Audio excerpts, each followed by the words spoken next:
Halo semuanya, para mahasiswa dimanapun Anda berada. Pada hari ini kita kembali bertemu melalui perkuliahan daring pada mata kuliah Ekonometrika Lanjutan.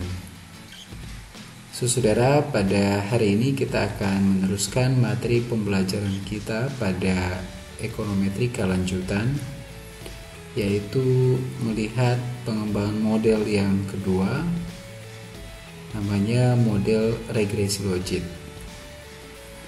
Kalau pada minggu yang lalu kita melihat model regresi dengan variabel dummy, yaitu sebuah model dengan variabel bebasnya adalah bersifat kualitatif. Nah, pada pertemuan hari ini dan pertemuan minggu depan, yang akan kita lihat adalah model regresi dengan variabel terikat yang bersifat kualitatif. Seperti apa model regresi dengan variabel terikat yang bersifat kualitatif? Silakan Anda simak penjelasan materinya. Pada hari ini kita awali dulu dengan model regresi logit.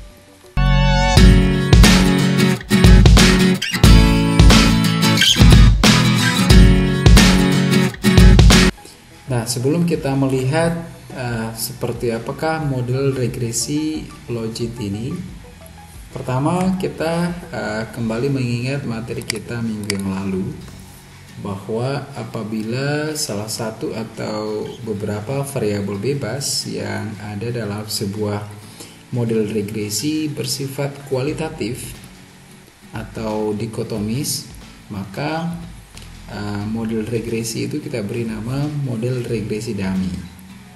Nah, itu yang menjadi pokok pembahasan kita minggu sebelumnya.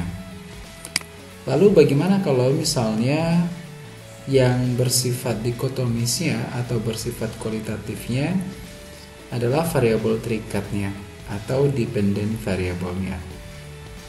Nah, oleh karena itu untuk mengestimasi model yang seperti ini, maka model regresinya kita beri nama dengan model regresi dengan variabel terikat yang bersifat kualitatif. Nah, ini tentu banyak sekali ya kita bisa dapatkan dalam kehidupan sehari-hari, yaitu keputusan-keputusan yang sifatnya dikotomis.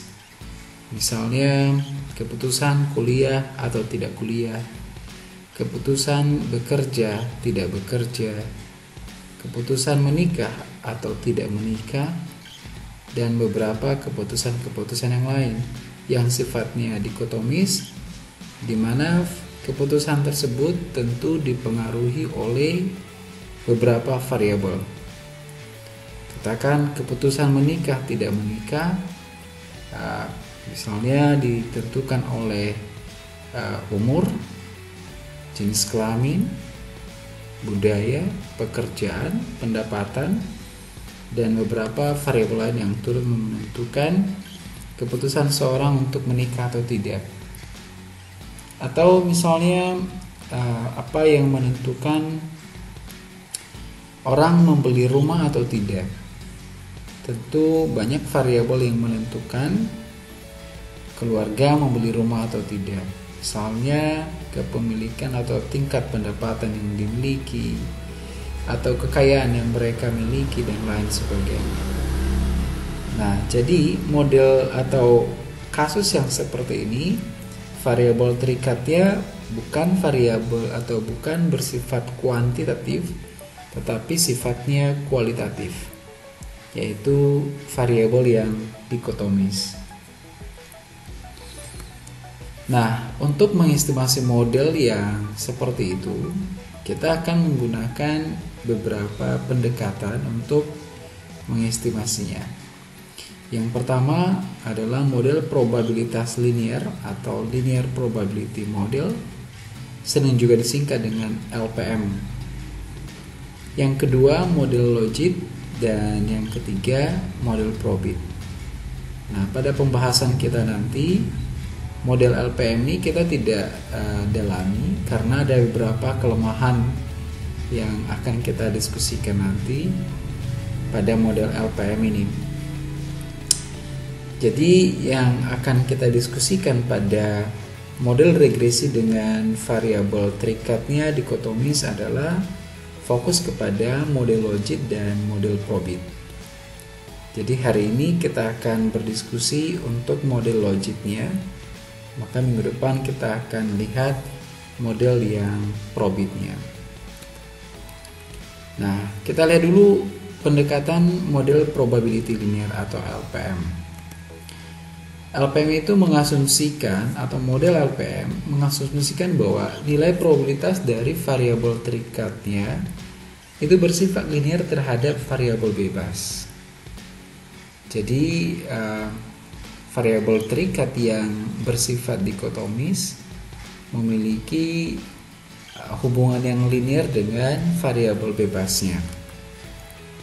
Nah, misalnya kalau kita ingin menganalisis keputusan sebuah rumah tangga untuk membeli rumah atau tidak, ya, maka faktor yang menentukannya itu katakan tingkat pendapatannya. Oleh karena itu, dengan menggunakan model LPM ini, maka studi kasus seperti ini kita bisa modelkan dia menjadi begini, yaitu YI sama dengan B0 ditambah B1 XI ditambah EI, dimana bahwa YI adalah keputusan untuk membeli rumah kalau misalnya YI-nya sama dengan 1, dan kalau YI-nya adalah 0 adalah keputusan tidak membeli rumah. Lalu XI-nya adalah variabel bebas, yaitu pendapatan rumah tangga. Lalu E-nya atau residualnya adalah EI. Kemudian model yang seperti ini kita cari nilai harapannya atau expected value-nya. Ya. Jadi nilai harapan dari Y adalah expected value dari Y yang ditentukan oleh X, ya, yaitu B0 tambah B1X. Nah, jikalau misalnya PI itu adalah merupakan nilai probabilitas kalau Y sama dengan 1, atau bahasa lainnya adalah PI itu adalah menunjukkan probabilitas rumah tangga membeli rumah, dan tentu 1 kurang PI karena nilai dari probabilitas yang kita pelajari di statistika nilainya adalah antara 0 dan 1. Paling tinggi nilai probabilitas adalah 1. Berarti kalau PI adalah probabilitas membeli rumah, sisanya berarti probabilitas tidak membeli rumah. Karena nilai probabilitas paling tinggi adalah 1, maka 1 kurang PI menunjukkan probabilitas tidak membeli rumah. Ya, jadi ketika YI sama dengan 0 artinya kondisi tidak membeli rumah. Jadi YI sama dengan 1 dan YI sama dengan 0 adalah dikotomis dari variabel terikat. Nah, oleh karena itu maka ketika kita jumlahkan ya probabilitasnya ini, yaitu probabilitas nilai dari Y memiliki rumah, tentu adalah 1 kali probabilitas, karena nilai dari Y-nya 1, maka 1 kali nilai probabilitasnya. Tambahkan dengan 0 nilai tidak atau ketika tidak membeli rumah, dan probabilitasnya adalah 1 kurang PI. Ya, karena ini 0, ketika dikalikan dengan ini pasti hasilnya 0, tinggal PI, sehingga hasilnya adalah PI. Jadi PI menunjukkan probabilitas rumah tangga membeli rumah. Nah, kalau kita memperhatikan bahwa nilai probabilitas sebuah kejadian ya adalah terletak dalam interval 0 dan 1, maka probabilitas bersyarat dari Y ini juga harus memenuhi konsep nilai probabilitas yang kita pelajari di statistika.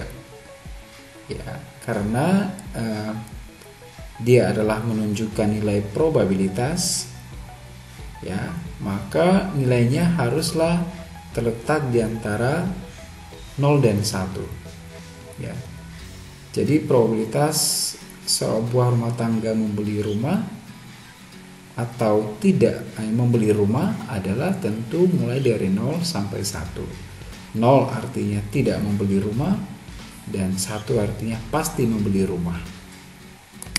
Oke. Nah, karena karakteristik dari LPM ini, ya, kalau kita lihat dia identik dengan model regresi linier yang kita pelajari pada ekonometrika dasar. Ya, sehingga kalau kita mau mengestimasi model LPM ini, kita boleh menggunakan metode ordinary least square untuk mengestimasi parameternya. Nah, kalau kita identifikasi kemudian, ya, bahwa sebenarnya metode LPM ini memiliki beberapa kelemahan. Kelemahan yang pertama adalah bahwa nilai residualnya itu tidak terdistribusi normal. Nah, karena tadi kita katakan bahwa LPM kita estimasi dengan metode OLS, ordinary least square. Salah satu asumsi dalam OLS itu kan bahwa haruslah residualnya terdistribusi secara normal. Atau kita beri bahasa kemarin, expected value of residual equal by 0. Nah, jadi kalau di dalam model LPM ini bisa dipastikan bahwa residualnya tidaklah terdistribusi normal. Nah, apa yang mendasari pernyataan seperti ini? Yaitu karena kalau kita kembali kepada konsep LPM, variabel terikatnya bersifat binary atau dikotomis, yaitu 1 dan 0. 1 kalau beli rumah, 0 kalau tidak beli rumah. Itulah sifat dari variabel terikatnya, dikotomis atau binary. Ya, karena sifat binary atau dikotomis dari variabel terikat ini, maka tentu residual model LPM itu tidak akan terdistribusi normal, melainkan dia akan mengikuti sebuah distribusi binomial. Nah, jadi distribusi binomial ini, ya, tentu tidak bisa dipakai pada model OLS. Nah, itu yang pertama, salah satu kelemahan dari metode atau model linear LPM ini, ya. Oke, kemudian yang kedua, kalau kita ukur nilai varian dari residunya, itu akan mengandung heteroskedastisitas atau masalah heteroskedastisitas, yaitu bahwa varian dari residunya tidak konstan atau tidak homogen, melainkan dia bersifat heterogen. Itu arti dari heteroskedastisitas. Nah, kenapa nilai residual ini akan bersifat heteroskedastisitas? Ya, variannya karena ya kembali tadi kepada sifat nilai dari distribusi atau nilai dari variabel terikatnya, bahwa sifatnya adalah binary atau bersifat dikotomi, sehingga tentu variabel residu yang akan kita hasilkan dari LPM ini, ya, akan mengikuti distribusi binomial juga, karena variabel terikatnya mengikuti distribusi binomial, begitu. Ya, alasannya itu. Ya, jadi karena sifat dari variabel terikatnya adalah binary atau dikotomi, maka dipastikan bahwa residualnya juga akan mengikuti distribusi binomial. Nah, oleh karena itu tentu ini tidak bisa dipertahankan untuk menggunakan model LPM ini, ya, karena LPM ini kita estimasi menggunakan metode ordinary least square. Jadi asumsi kenormalan itu sudah dilanggar. Yang kedua, asumsi heteroskedasitas juga tidak terpenuhi. Nah, yang ketiga, ya, kelemahan dari LPM ini bahwa expected value dari Y-nya itu tidak akan selalu bernilai 0. Nanti kita buktikan seperti apa. Ya, bahwa dia tidak akan selalu bernilai 0.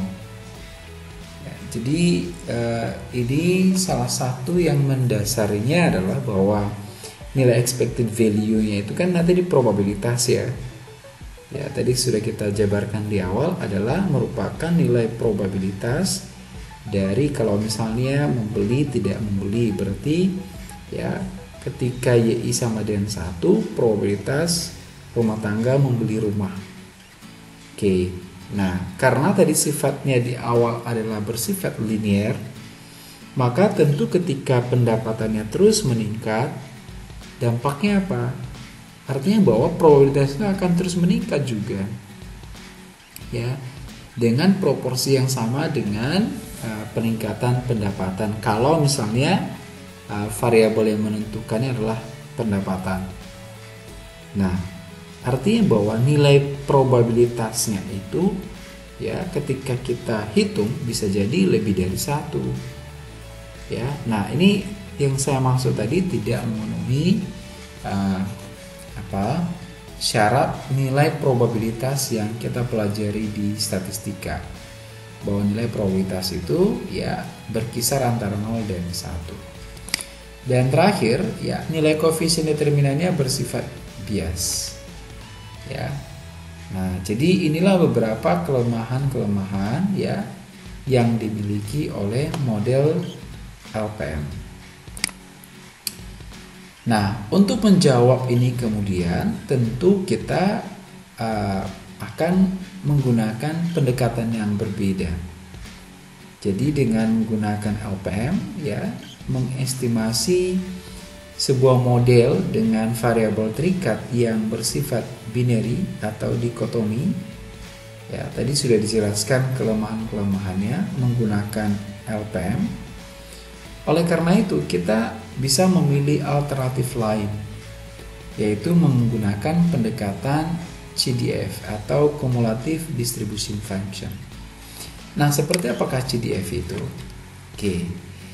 Kalau tadi di dalam model LPM ya dikatakan bahwa probabilitas misalkan YI sama dengan 1 adalah membeli rumah, atau probabilitas membeli rumah itu ditentukan oleh tingkat XI, katakanlah X ini merupakan pendapatan ya, maka ketika XI ini naik ya tentu akan menaikkan ini, dimana peningkatan dari ini sebesar atau proporsional dia dengan peningkatan dari XI.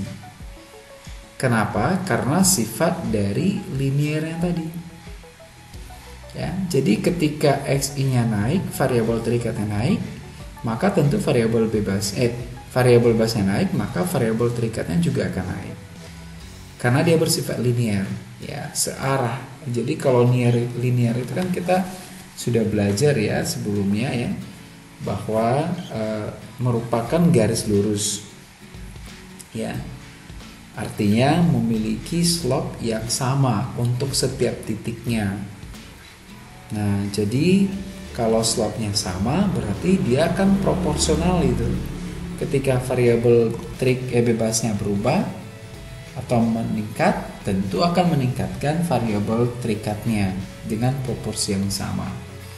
Nah, ini yang saya katakan tadi bahwa bisa jadi ya nilai dari probabilitasnya ini lebih dari 1. Artinya tidak akan memenuhi unsur dari syarat nilai probabilitas haruslah 0 dan 1. Nah, jadi nilai dari ya probabilitas bersyarat ini ya dapat dipertahankan kalau misalnya kita menggunakan cumulative distribution function.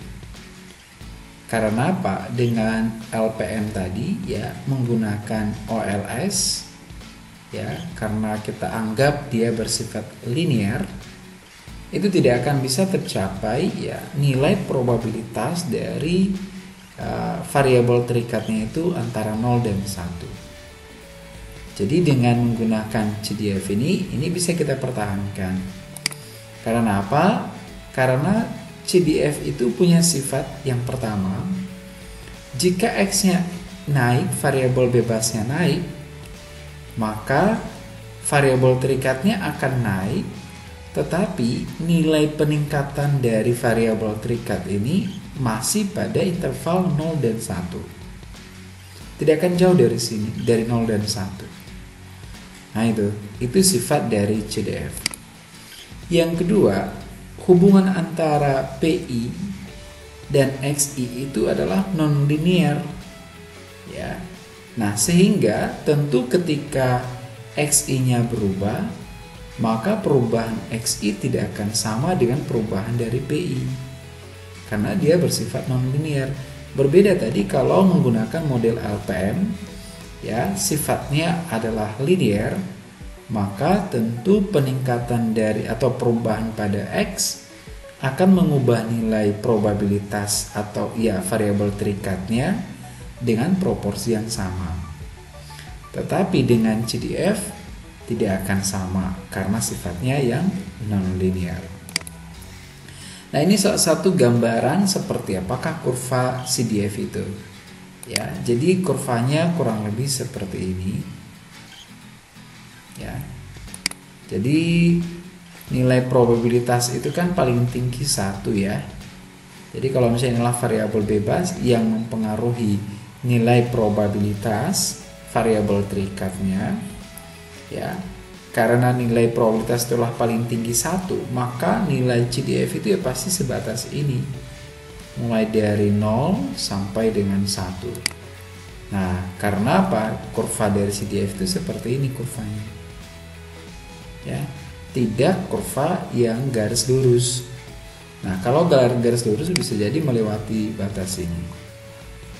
Oke, jadi itulah sebabnya ya untuk menggunakan variabel terikatnya yang sifatnya binary atau dikotomos, ya, dengan menggunakan model LPM, ya, tidak akan bisa dipertahankan nilai probabilitas antara 0 dan 1.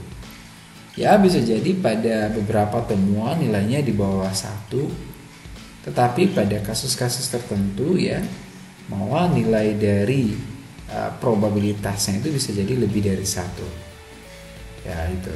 Nah, jadi dengan menggunakan CDF ini kita bisa mempertahankan nilai probabilitas atau syarat dari nilai probabilitas itu adalah 0 dan 1. Nah, sehingga nanti ketika kita lihat pembahasan selanjutnya, bahwa untuk mengestimasi sebuah model dengan variabel terikatnya adalah variabel yang bersifat binary, ya, kita akan menggunakan pendekatan CDF ini. Kemudian dalam CDF itu ada dua model yang ya, bisa memenuhi kriteria CDF tadi.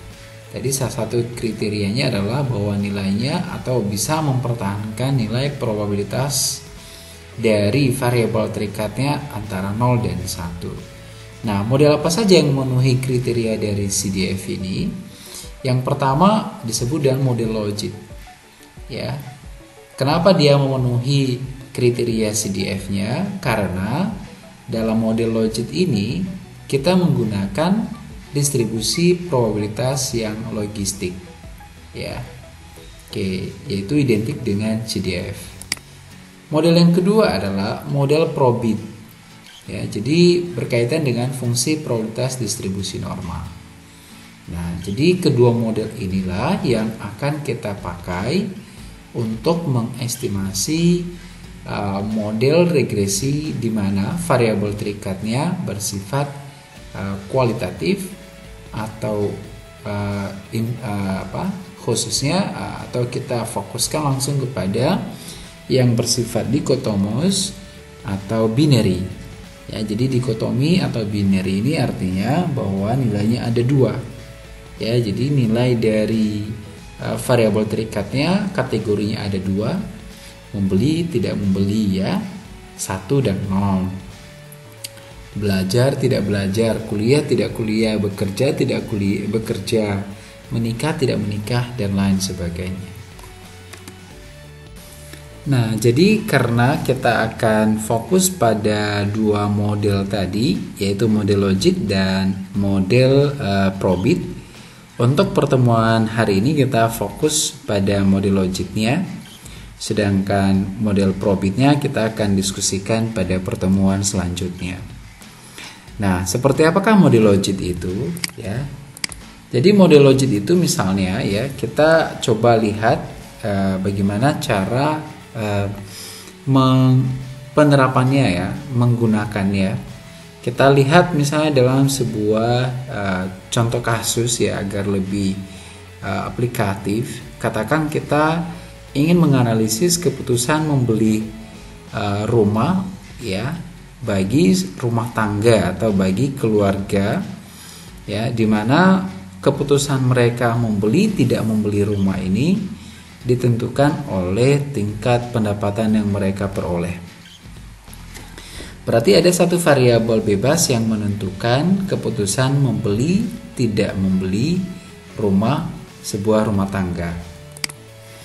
Nah, kalau begitu maka fungsi probabilitas logistiknya ya, atau logiknya ya, yang bersifat kumulatif tadi ya, CDF, dapat kita tuliskan begini.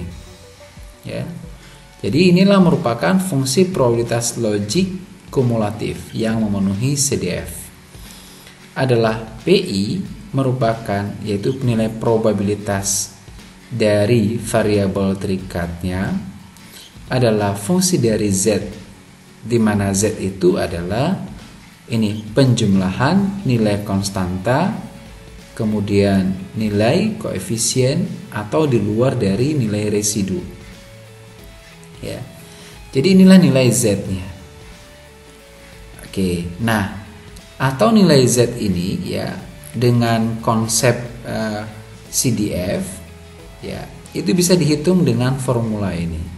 1/1 dari 1 tambah E pangkat min ZI. Nah, E di sini bukan residual ya. Bukan residual, tetapi E ini nanti merupakan basis dari nilai logaritma natural, di mana besarannya sudah menjadi ketentuan, yaitu 2,71828. Nah itu. Nah, jadi sekali lagi ya, bahwa karena kita menggunakan CDF, maka fungsi probabilitas logistik dari model logit ini ya, dengan satu variabel bebasnya tadi ya, yaitu pendapatan, adalah PI sama dengan ya, PI adalah probabilitas membeli rumah sama dengan fungsi dari ZI, di mana ZI itu adalah ini dia, yaitu penjumlahan konstanta dengan koefisien regresi kali variabel bebasnya. Nah, jadi inilah persamaannya ya, untuk menghitung atau mencari nilai probabilitasnya. 1/1 tambah E pangkat min ZI. Nah, jadi karena min ZI-nya itu adalah B0 tambah B1 XI, maka ini kita ganti menjadi ini. Ya, inilah yang disebut dengan persamaan 4. Oke, jadi E ini bukan residual ya, tetapi adalah basis logaritma natural. Kemudian PI adalah probabilitas orang membeli rumah ya.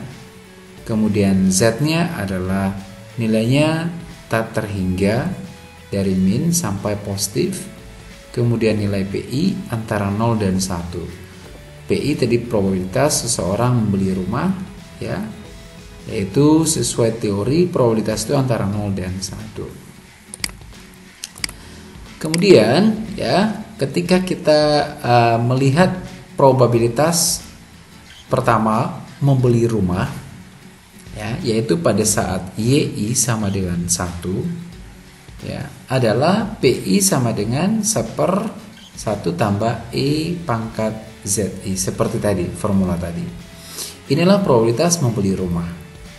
Nah, dari persamaan 5 ini ya, kalau kita kali kemudian dengan nilai E pangkat ZI, ya, kalau kita kalikan ke persamaan 5, maka persamaan 5 ini akan menjadi ya, menggunakan pendekatan matematis ya. Jadi kita terima saja, karena memperoleh ini tentu ada teknik matematika khusus menggunakan pendekatan pembagian pengalian kalau ada bilangan epsilon. Oke, jadi kita terima saja bahwa hasil perkaliannya ya, ketika kita kalikan ini kepada persamaan 5 adalah E pangkat ZI per 1 tambah E pangkat ZI.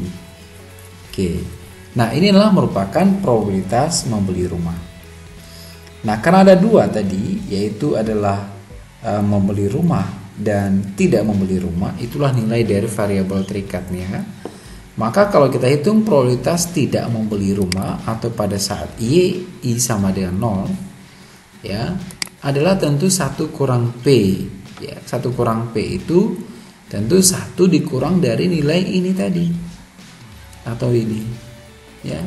Jadi kalau kita kurangi 1 dikurang dengan ini ya, sama juga dengan memperoleh ini tadi ya, menggunakan teknik matematika ya, penambahan penjumlahan perkalian untuk bilangan yang epsilon ya, atau bilangan E atau bilangan nilai natural ini ya. Oke, kita akan peroleh nilai dari 1 kurang P itu adalah 1/1 tambah E pangkat ZI. Oke, nah Anda bedakan ini dengan ini ya, itu berbeda nilainya. Jadi setelah kita dapatkan nilai dari probabilitas ketika YI sama dengan 1 dan nilai probabilitas ketika YI sama dengan 0, karena kita fokus tadi ke membeli tidak membeli rumah, maka probabilitas membeli rumah dan probabilitas tidak membeli rumah. Oke, sudah bisa kita hitung sekarang ya, ini nilainya ya. Lalu kemudian ya, kita bandingkan atau kita cari rasio perbandingan antara probabilitas ketika YI sama dengan 1 dan YI sama dengan 0 ya. Atau karena tadi probabilitas untuk YI sama dengan 1 adalah PI dan probabilitas untuk YI sama dengan 0 adalah 1 kurang PI, maka perbandingan atau rasionya ini PI per 1 kurang PI ya, artinya perbandingan atau rasio probabilitas ketika YI dan YI sama dengan 1 dan YI sama dengan 0. Oke, kalau sudah mengerti sampai di sini, maka tinggal kita ganti-ganti aja ya nilai PI tadi ya, ini nilainya ya. Jadi kalau kita kembali dari hasil perhitungan kita sebelumnya, bahwa ini nilai PI, ini nilai 1 kurang PI. Nah, nilai kedua ini dari persamaan 6 dan 7 ya, kita masukkan ke dalam perbandingan ini tadi ya, ini hasil perbandingannya. Nah, agar kita bisa selesaikan ini, kita balikan ya. Jadi 1/1 dari 1 tambah E pangkat ZI kita balikan dan ini kita kalikan jadinya. Oke, nah seperti ini hasilnya. Nah, karena di sini di sebelah kiri ya, nilainya 1 menjadi penyebut ya, 1 tambah E pangkat ZI, lalu kemudian sebelah kanannya juga sama nilainya, maka ini bisa saya coret ya, tinggal apa, E pangkat ZI per 1 ya, atau E pangkat ZI. Jadi rasio ya, probabilitas membeli rumah dan tidak membeli rumah adalah E pangkat ZI. ZI tadi adalah B0 tambah B1 XI. Nah, persamaan 8 ini atau nilai ini E pangkat ZI ini disebut dengan rasio perbedaan atau odds ratio. Oke. Nah, persamaan 8 ini kemudian kita kalikan dengan bilangan logaritma natural. Ya, atau kita lenkan. Kalau kita lenkan tentu sebelah kiri dan sebelah kanan harus sama. Ya, jadi sebelah kiri kita lenkan, sebelah kanan juga dilenkan. Nah, kalau sebelah kiri dilenkan berarti len dari PI per 1 kurang PI. PI per 1 kurang PI ini adalah tadi odds ratio atau rasio probabilitas membeli rumah dengan tidak membeli rumah. Sama dengan len dari E pangkat ZI. Oke, jadi karena ini adalah merupakan basis dari logaritma natural, ya, maka ketika kita operasionalkan bilangan lennya ini, kita lenkan Z ini ke depan menjadi ZI kali len E. Nah, E ini tadi kan saya katakan adalah bilangan basis dari bilangan logaritma natural sebesar apa 2,7 sekian tadi. Nah, kalau kita lenkan dia sama dengan 1. Len E itu adalah 1. Oke, karena itu basisnya, ya. Jadi tinggal ZI lah berarti ya. Jadi len dari PI per 1 kurang PI adalah tentu ZI. Ya, jadi ZI kita ganti lagi dengan B0 tambah B1 XI, ya. Maka inilah yang disebut dengan persamaan atau model logit. Ya. Oke, jadi beginilah bentuk model logitnya. Nah, kalau model logit yang kita lihat sebelumnya adalah model logit dengan satu variabel bebas. Kalau misalnya kita mau menambah 2 variabel bebas dalam model logit kita, maka ya sama aja seperti ini ya. Kita tinggal tambah. Ya, kalau misalnya ada 2 variabel bebas, kalau sebelumnya kan hanya ini. Sekarang kita tambah dengan variabel bebasnya. Satu lagi menjadi B2X2I. Menjadi persamaan 10. Kalau misalnya sebanyak K variabel bebasnya. Nah, kalau ada banyak variabel bebasnya, ya maka penulisannya sama seperti ini ya. Kita tinggal nambahkan variabel bebasnya.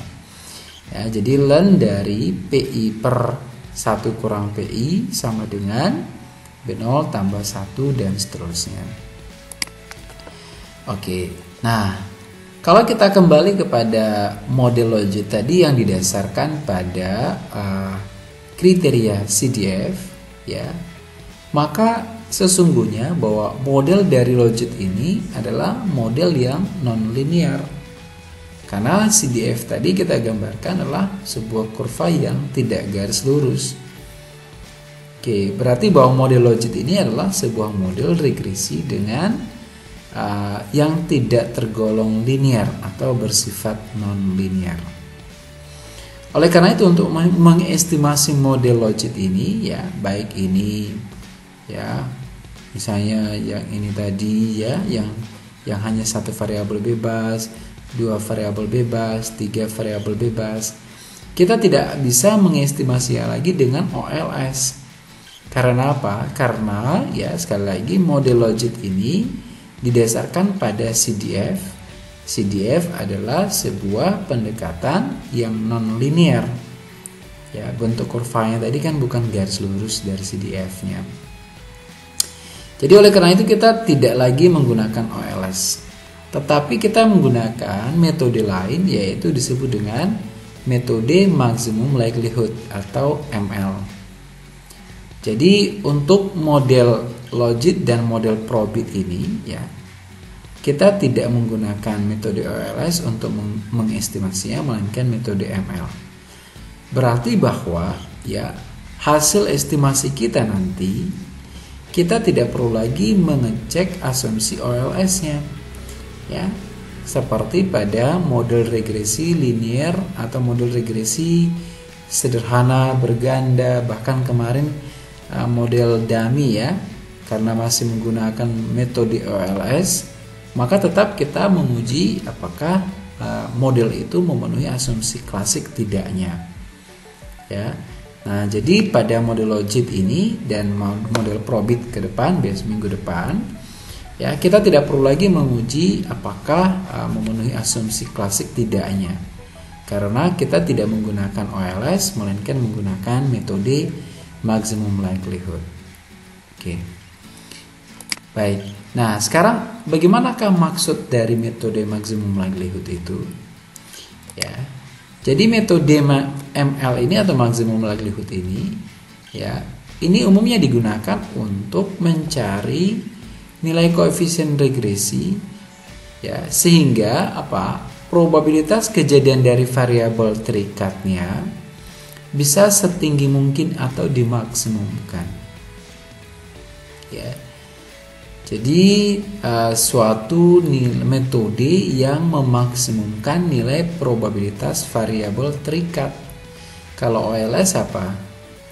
Meminimumkan, ya, kuadrat pangkat 2 dari residual. Nah, itulah perbedaan antara OLS dan maximum likelihood.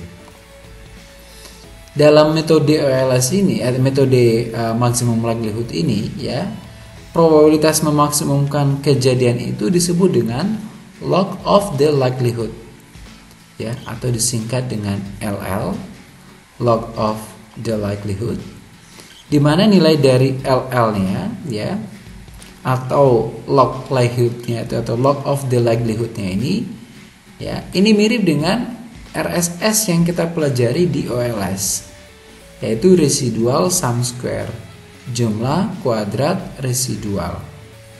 Ya, jadi sifat atau fungsi atau peranan dari log of the likelihood pada metode ML atau maximum likelihood ini sama dengan peranan dari residual sum square pada metode OLS. Kemudian pada metode maximum likelihood, ya, umumnya kita menggunakan sampel besar, ya, sehingga kalau sampelnya cukup banyak, cukup besar, maka kita nanti mengasumsikan bahwa, ya, sampel errornya itu mengikuti distribusi normal karena jumlah sampelnya sangat besar. Nah, kalau pada metode OLS, uji signifikansi variabelnya kan kita gunakan uji T. Ya, apakah variabel X1, X2 dan seterusnya signifikan tidak, maka kita gunakan uji T. Ya, tetapi pada metode maximum likelihood kita tidak menggunakan uji T, melainkan uji Z. Nah, itu perbedaannya. Lalu di dalam metode OLS, ya, kita kenal ada istilahnya itu uji goodness of fit, yaitu uji F.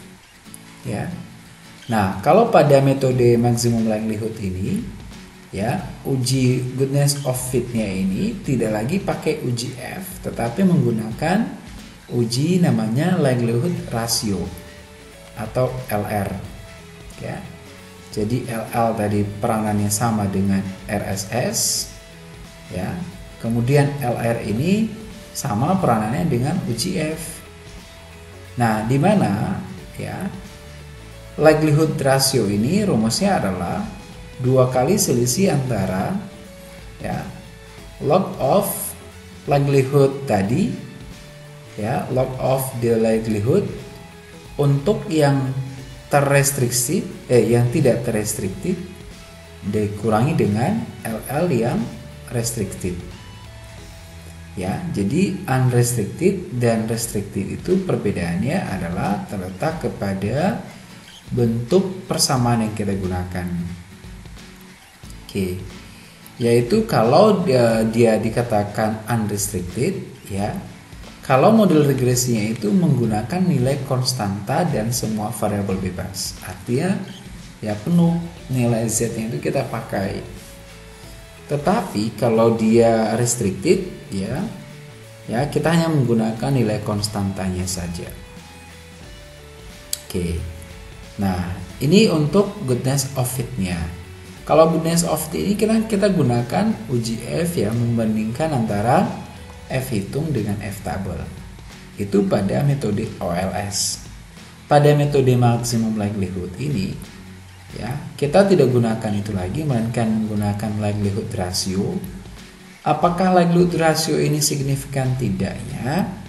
Ya, likelihood ratio ini kita bandingkan dengan tabel chi-square. Karena apa? Likelihood ratio ini, ya, diasumsikan terdistribusi mendekati distribusi chi-square. Ya, jadi kita bandingkan nanti nilai likelihood ratio statistik dengan tabel chi-square. Nah, nilai chi-square pada apa? Pada degree of freedom K-1. Jadi kalau misalnya tadi ada variabel terikatnya adalah keputusan membeli rumah dan variabel bebasnya adalah pendapatan, berarti K-nya ada 2, kurang 1 berarti tinggal 1. Itulah degree of freedom untuk distribusi chi-square. Nah, ukuran kebaikan garis regresinya kalau di metode LLS kita gunakan R square, ya. Kalau pada metode ML ini atau maximum likelihood kita menggunakan R square yang McFadden-nya. Ya, jadi kita gunakan sebuah koefisien determinasi yang dikembangkan oleh McFadden. Ya, diberi nama R square McFadden atau MCF. Oke, jadi itulah yang disebut dengan metode maximum likelihood.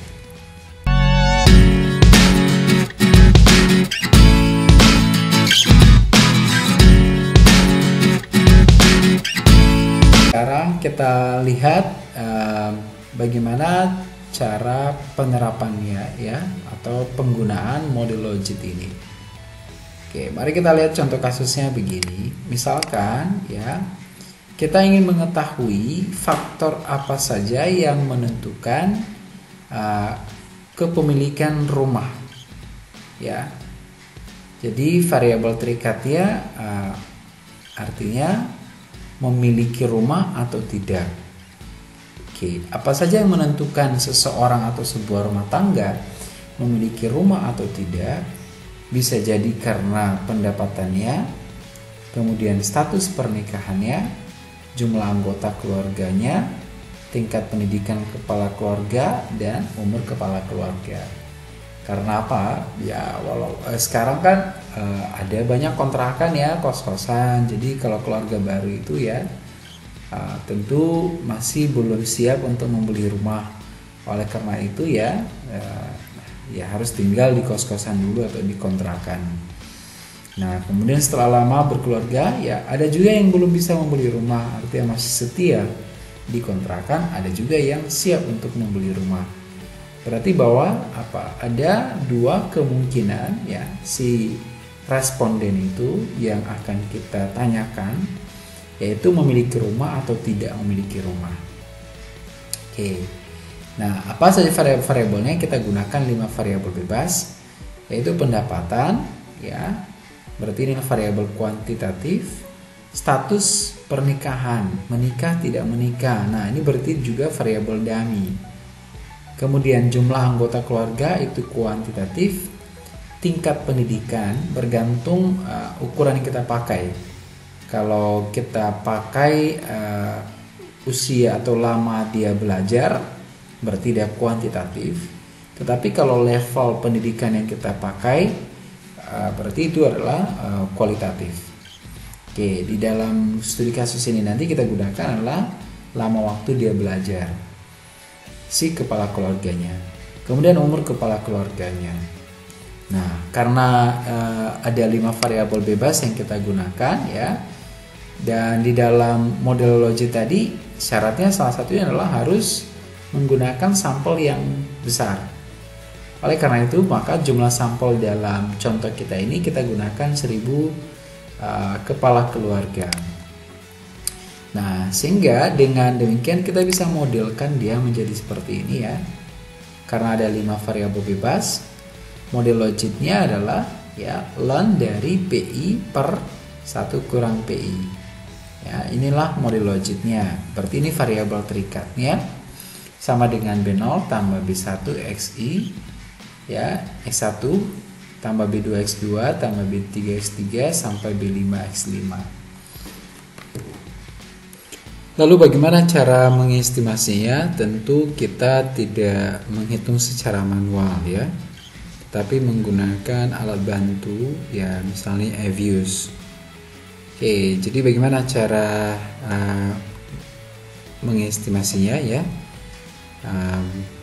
angkanya seperti biasanya setelah kita bentuk variabelnya ya. Jadi karena ada 5 variabel bebas, maka sekarang kita estimasi, kita cek satu-satu sudah terisi datanya ya. Ada 1000 sampel ya, sudah terisi semua. Oke, ini variabel X2 dan seterusnya.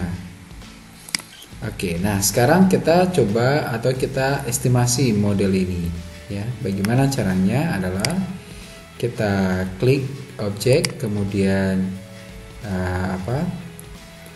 new object, lalu kemudian kita klik equation, kita bentuk persamaannya misalnya logit ya, kemudian oke. Nah di sini kita masukkan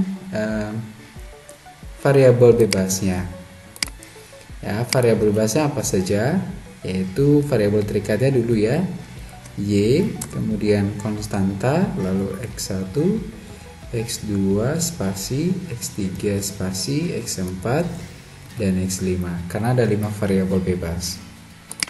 Oke, lalu kalau menggunakan metode ordinary least square biasanya kan kita langsung pilih ini ya.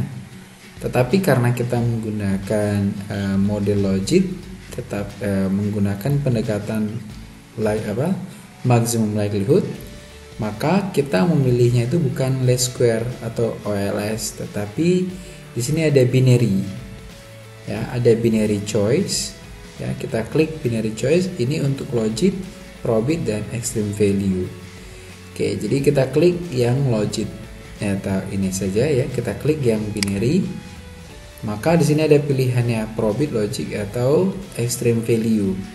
Kita klik yang logit. Oke, jadi sudah selesai persamaannya, sudah kita pilih logit karena kita menggunakan model logit, lalu kemudian kita klik OK.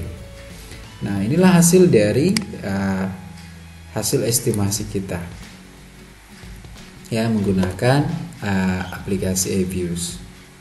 Jadi hasil yang kita estimasi tadi ya, setelah kita ini dia ya, setelah kita estimasi, yaitu ada 5 variabel bebas. Nah kita perhatikan ya, kalau kita uji statistiknya ya satu-satu ya, nilai variabel bebas 1, Z statistiknya adalah 4,9. Nah nanti kita bandingkan dengan Z tabel ya, menggunakan tabel normal ya, atau tabel distribusi normal. Nah silakan nanti Anda coba sendiri karena sudah pernah belajar di statistika inferensial atau induktif, dan juga sudah pernah kita pelajari di ekonometrika dasar. Oke, nah kita hanya menggunakan agar lebih cepat, kita gunakan ini aja, nilai probability-nya saja ya. Oke, probability signifikannya ini untuk semua variabel 1, 2, 4 dan 5 ya, sangat kecil atau di bawah 0,05 probability signya. Berarti bahwa variabel X1, variabel X2, variabel X4 dan variabel X5 sesungguhnya signifikan pada alfa 1%. Oke, ini satu atau cara pengujiannya. Ya, yang kedua ya, yaitu menggunakan nilai menghitung nilai goodness of fit-nya. Ya, yaitu menggunakan LR-nya. LR-nya tadi atau uji F-nya ya, kurang lebih sama di OLS. LR statistiknya ini sebesar 305 ya. Nah rumusnya tadi adalah restricted dengan unrestricted ya. Jadi ada nilai restricted, tetapi di sini tidak dimunculkan lagi ya. Kalau pada aplikasi sebelumnya itu muncul. Oke, jadi kita langsung menghitung nilainya sebesar ini ya, 305. Kita bandingkan dengan nilai chi-square tabelnya. Pada degree of freedom berapa? Yaitu pada degree of freedom 5. Karena ada 6 variabelnya, kurang 1, 5. Pada alpha berapa? Silakan dibuka tabel chi-square-nya. Nah, kalau lebih tinggi nilai LR hitung ini dengan chi-square table, maka tentu dia signifikan. Nah, di sini kita lihat nilai probability signya ini adalah sebesar 0,00 sekian ya. Berarti memang bahwa LR statistiknya ini signifikan. Artinya bahwa model ini ya cukup bagus ya, memiliki goodness of fit yang signifikan. Kemudian kalau kita mau lihat gambaran variabel bebas terhadap variabel terikat, kita boleh menggunakan R² dari McFadden, yaitu 0,23 ya. Jadi inilah besaran dari R² dari McFadden. Nah, sehingga ya untuk menginterpretasikan hasil dari estimasi kita, ingat tadi bahwa ini dalam bentuk LAN ya, yaitu ketika kita kembali ke persamaannya tadi, bahwa persamaannya LAN dari PI per 1 kurang PI. Nah, ketika kita kembalikan dia ke dalam rasio outnya, maka kita harus anti-LAN-kan dulu ya, anti-LAN-kan dia koefisien dari regresi yang kita dapatkan sebelum kita interpretasikan. Silakan nanti Anda interpretasikan sendiri. Kemudian untuk memprediksinya, hitung nilai ZI dari hasil ramalan atau headnya ya. Jadi ZI-nya yang mana adalah tentu perkalian antara XI dengan konstanta koefisien ini dan nilai XI, koefisien ini dan seterusnya ya, dengan variabel bebasnya. Nah, di mana kita melakukan pemisalan berapa besar dari X1, X2 dan X3 dan seterusnya. Kita boleh mengambil dari salah satu data saja atau mungkin dari salah satu responden. Untuk apa? Untuk kita menghitung nilai probabilitasnya. Probabilitas si responden yang kita pilih itu probabilitas dia memiliki rumah dan tidak memiliki rumah.